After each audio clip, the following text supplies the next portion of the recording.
Calling বেলের আওয়াজ শুননা দরজাটা খুললা দেখি শাকসন নিয়ে হাজির। তোমার জন্য কেক নিয়ে আসছি দিদি। আরে আমার 10টা না 5টা না একটা মাত্র বোন, তুই আমার জন্য কেক আনবি না তো কে ডাই আনবে? কে আসে শালি নাকি কেক আনছো? কেক আনছো?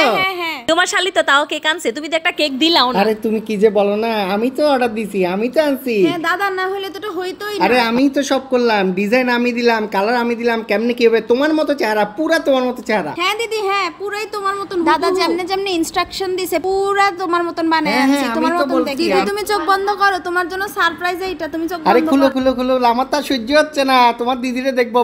একদম হুবহু মিলছে না দিদির মতো। আরে না চোখ খুলো তাড়াতাড়ি খুলো, দেখো সারপ্রাইজ তোমার জন্য আনছি। কি সুন্দর লাগতেছে আমার দিদিকে, কারো যেন নজর না লাগে। আমারে সুন্দর লাগতেছে না, এই কেক তো দাদাই কইছে তোরে বানাইতে না, হেতে কই? দাদা তো এখানেই ছিল, কই গেল? তুই দাঁড়া, আমি দেখাইতাছি তোর দাদাই কোথায় গেল। তুই কিন্তু নড়িস না, তোর দাদারে আমি খুঁজে। আমি কি তোদের বলছিলাম যে তোর দিদির আসল অরিজিনাল চেহারাটা তুলে দিতে? আমি তো বলছিলাম যে তোরে ছবি দেখতে, তুই আমার সাথে এত বড় বেমারিটা কেমনে করলি রে শালি?